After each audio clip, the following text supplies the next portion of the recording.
Hello, confirmation friends.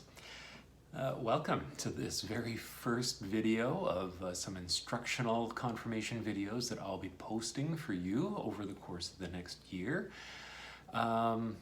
Helping us all do this online together, which is very weird for me.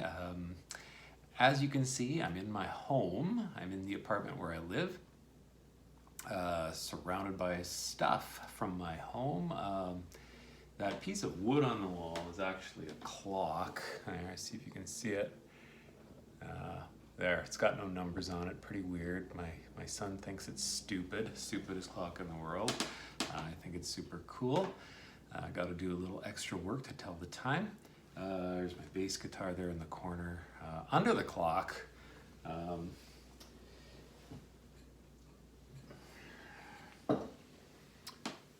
this is lava from a volcano that I climbed in Japan, this massive volcano called Takachiho, and I went there to visit my friend Anthony, who lives in Japan, and we climbed the volcano together on a beautiful day, Takachiho, so that reminds me of a good time in Japan where my friend lives. Here we are, there's some photos taken by our very own former youth minister, Caroline Wintanya, who some of you know. And so here I am, surrounded by familiar things, and not really sure how this is all gonna go, but I think it's gonna be great. So I wanna welcome you to confirmation class. Thanks for tuning into this video, and thanks for committing to this process together. Okay, why are we doing this? You and I are going to spend a lot of time together, and you're going to spend some time doing assignments as well as watching these videos with me to instruct you. This is going to take 2 years over the course of many weeks this year and next year. The purpose of this class is to give you some instruction and to give you a broad overview of Christian faith and life and what it means to be a Christian, what it means to be a follower of Jesus. We're doing this to provide you with resources that will lead up to Confirmation Day. Now, let's rewind the clock. When you were baptized many years ago, I think most, if not all of you, were infants. You were just babies. And so you didn't make the baptismal commitments to be a Christian on your own behalf. What happened on your baptismal day was that God named you a beloved child and promised never to let you go. In turn, your parents and godparents committed you to a way of life that reflects that you are God's beloved child. And your parents and your godparents made a confession of faith on your behalf, because all you could say at the time was like, gu or ga. They made a confession of faith on your behalf publicly in front of the whole congregation in the words of the Apostles' Creed. They entrusted you to the triune God, to the Father, the Son, and the Holy Spirit for your life.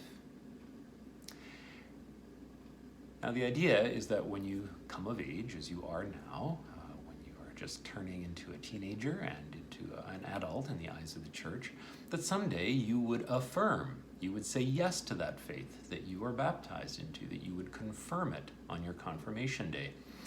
Should you choose in a couple years' time, after going through this instruction and learning what Christian faith is all about, should you choose, you may get up in front of the congregation and on your own behalf with your fellow students, should they wish to participate, publicly confess your faith on your own in the words of the Apostles' Creed and say, back on my baptismal day, my parents and godparents entrusted me to the care of the triune God and everything that meant for my life.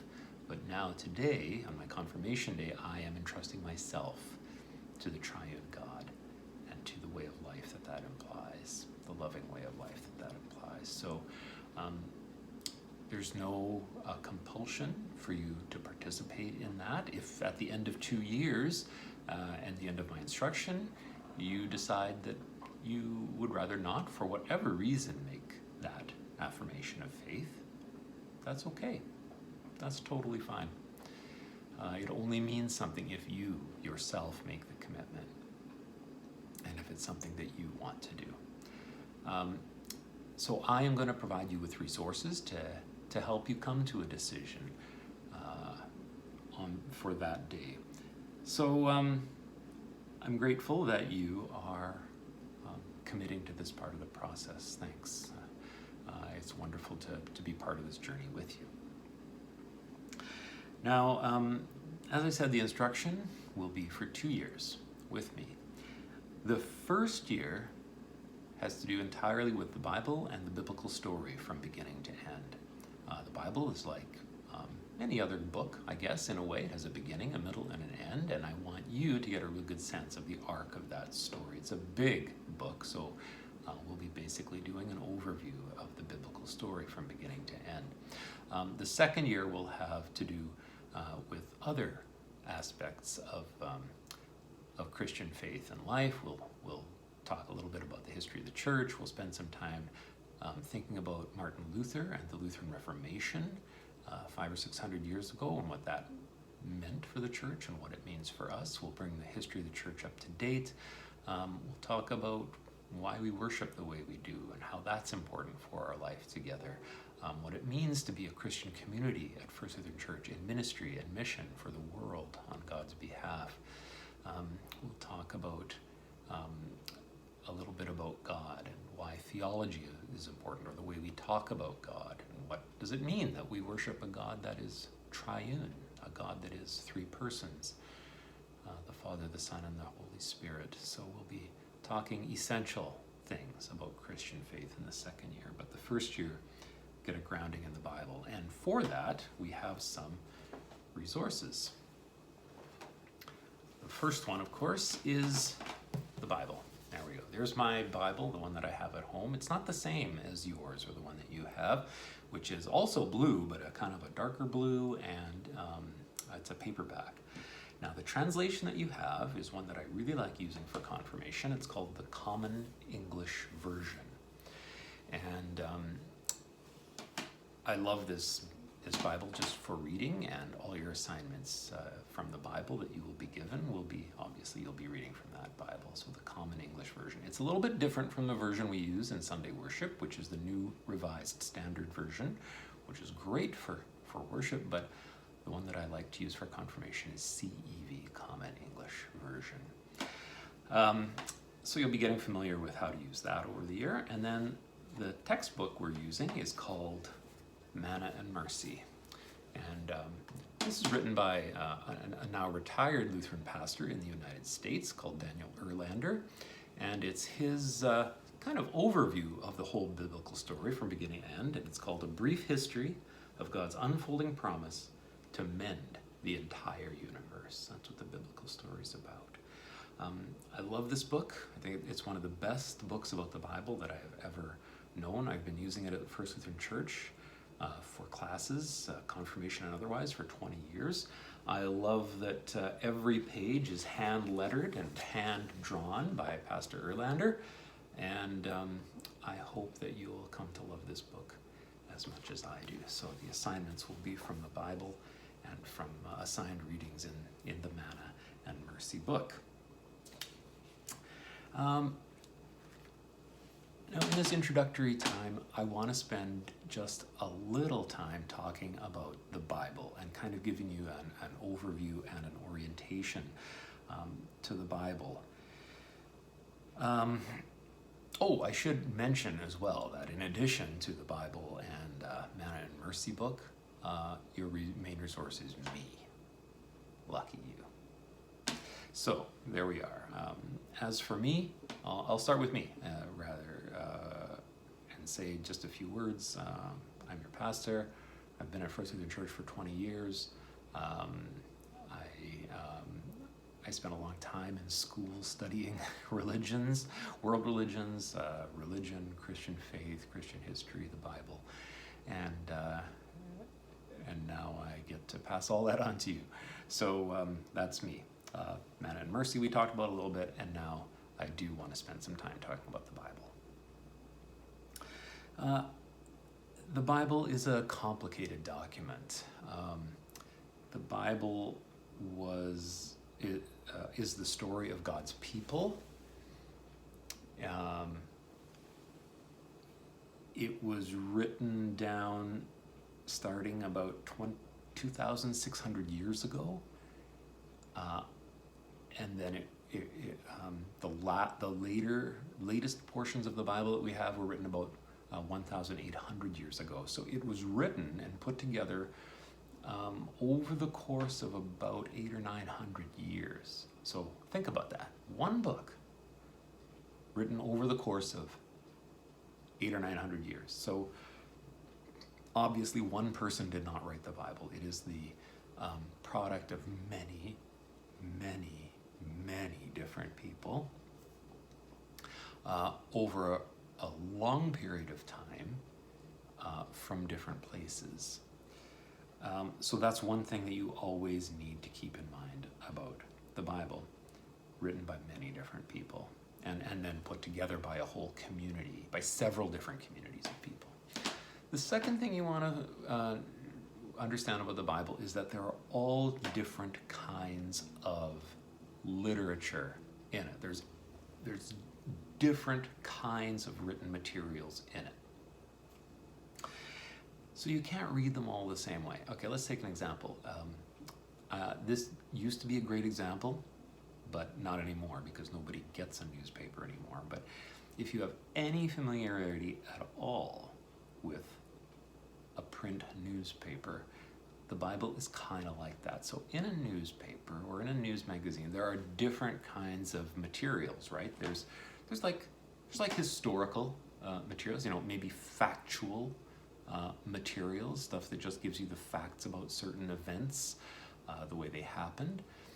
But there might also be, say, opinion pieces called editorials, and these might just be somebody's opinion of what's going on at the current time. In a newspaper, you might find weather reports. That's a different kind of writing. You might find letters to the editor. You might find reactions from readers who have written in to the newspaper to tell them what they think. That's a different kind of material.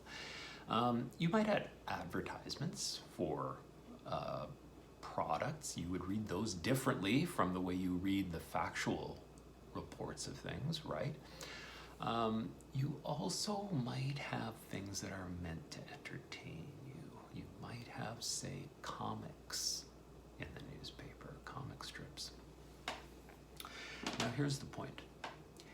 You can't read all those different kinds of materials the same way. So, for example, if you read a report about, let's say this past weekend, the latest US presidential elections, you wouldn't read that the same way you would read a comic strip.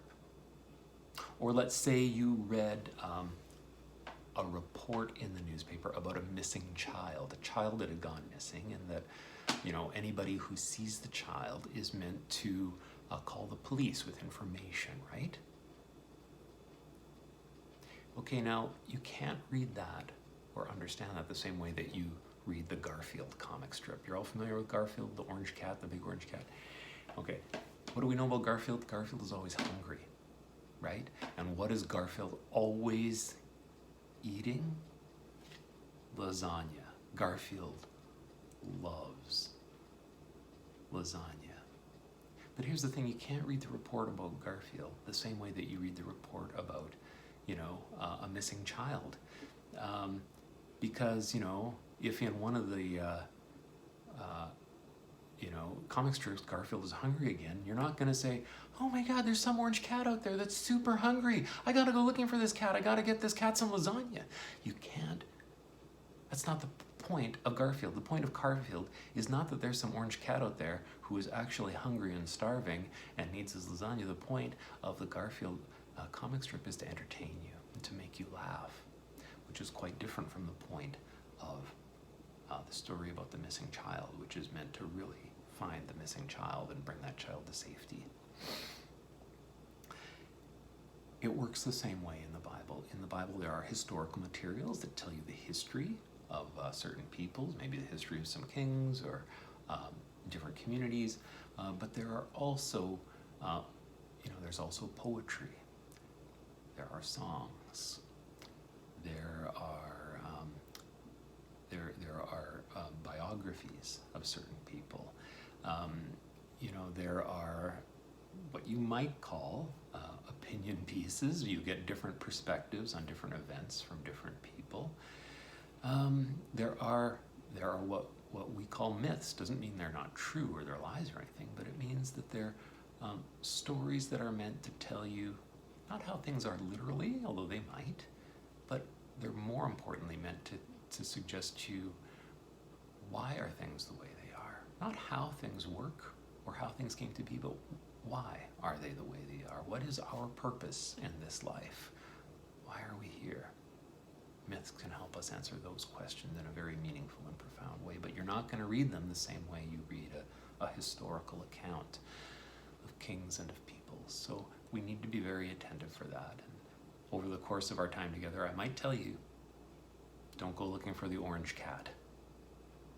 This is trying to tell you something else. This kind of literature has a different point. Okay, so many different kinds of stuff in it. So written by many different people, the Bible, over a long period of time, and many different kinds of literature in the Bible that we just can't read all the same way. Okay, now, through all of this, God speaks to us. That is what we believe. God is still speaking to us. We call the Bible a living word because we believe that through these stories, God is still speaking to us today, to our community, and to our lives. Now, it's not easy to figure out what God is saying in the Bible. It takes lots of different people. It takes a whole community because the Bible is not always easy to understand. It was written a long time ago by people from very different cultures. And so we interpret the Bible best. We try and figure out what God is saying to us through the Bible best when we do it together as a community. And we try and figure out what God is telling us today. Through this biblical story, we come to discover what God is like, what God is doing in the world, what God has done before, and so what we can assume God is still doing today. We discover what God values. We discover what God's work is. And most importantly, we discover how we, in our time and in our place, 2020, in Winnipeg, how we are called to participate with God in God's work, just as all those people way back in the day had to figure out what God was calling them to do in their time and place. So getting an excellent grasp of God and the story of God and God's people in the Bible can help us figure out what our place in God's story is and how we at First Lutheran Church fit into the story. What is God calling us to do today based on everything that we know? What is God saying and calling us to do? Because here's the thing, even though the Bible has a beginning, a middle, and an end, right? Most books come to an end. The story of the Bible doesn't really come to an end on its last page. It's not like God's story is over when we get to the very last page of the Bible and the last chapter of the book of Revelation. There we go. There's the last page of my Bible. But God's story isn't over. God's not finished with the world yet. The world is not yet the place God created it to be. God's story is continuing. Many people are surprised when I say this, but stuff could still be added to the Bible today. The only problem would be getting all, 3 billion Christians or 4 billion Christians in the world to agree on what should be added to the Bible. The Bible is a report of what God has been doing, but we still try and figure out what God is doing today. The story of God and God's people and God's creation is not over yet. It's only over when God's plan for the universe is fulfilled, and we'll be figuring out just what that plan is and what that fulfillment will look like. by looking at the Bible together this year. The amazing thing is that you have a part in that plan of God's for this world. You have a role to play. You have gifts that only you have to contribute to the fulfilling of this story. So you can imagine that of all the chapters and all the books in the Bible, there's a book waiting to be written about you and your involvement in this story. Very quickly, there's two parts to the Bible. I think most of you know this. Old Testament, which is the story of God's relationship with the Jewish people, with the people of Israel and the people of Judah. And then the focus of the story narrows in the New Testament to Jesus. When God came among us in person as an actual human being in the person of Jesus. These two parts of the story are very closely connected and you can't separate them. Jesus' story is rooted in the story of his people, of the Jewish people in the Old Testament, and the promises that God made there for the fulfilling of this world's plan. And Jesus comes to further that plan among us in a very, very amazing and special way. But we will talk more about that. So the Old Testament and the New Testament. To finish off, I want to say that I forgot. I just want you to get a sense of a biblical world and where most of the action in the Bible takes place, in the Holy Land and in the parts around there. I forgot to bring my world map home from the office to show you. I brought other maps to show you, but so if you can, imagine the world.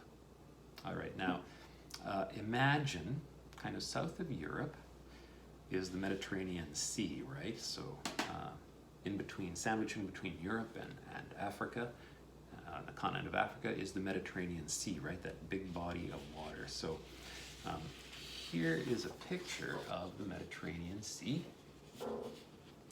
So here is Italy here. Here's the boot of Italy. And then you go a little further over. Here's Greece, okay? Here is North Africa here, okay? This is the Mediterranean Sea here.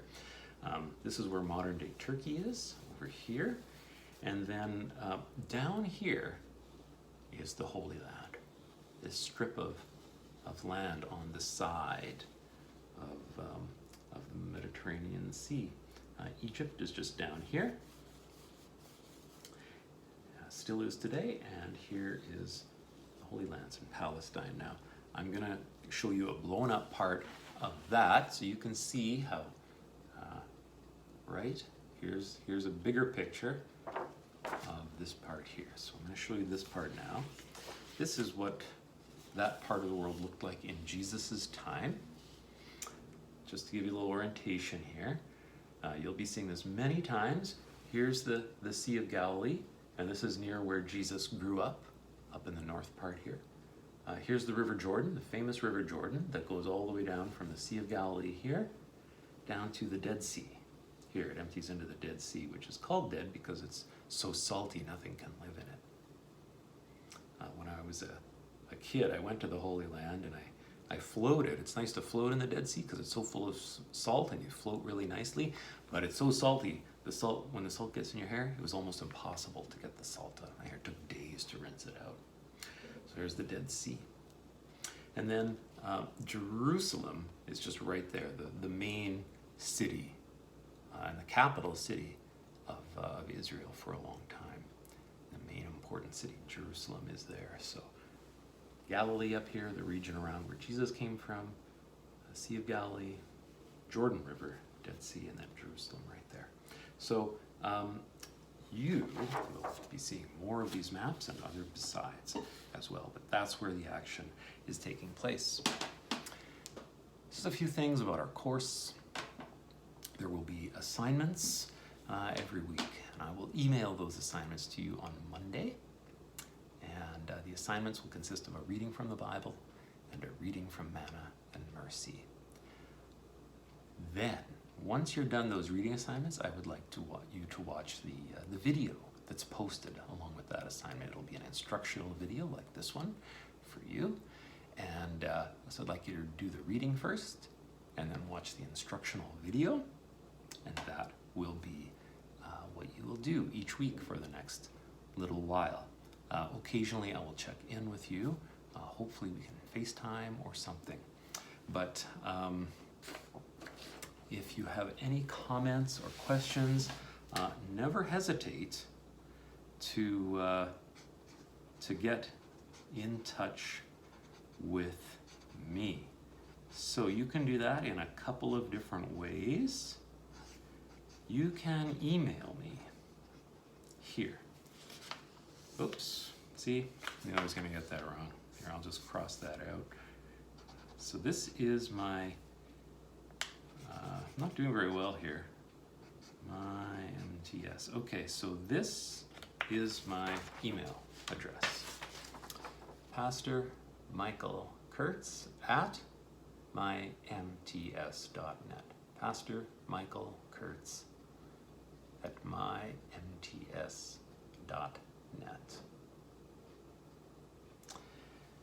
But you can also phone or text or FaceTime.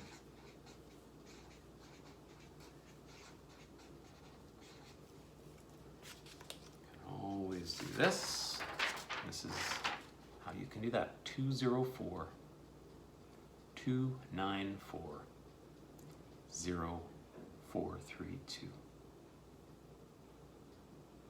294 0432. Okay, I think that's plenty for today. This has been your introduction to our confirmation instruction for the year. Thanks for joining me. Have a wonderful week.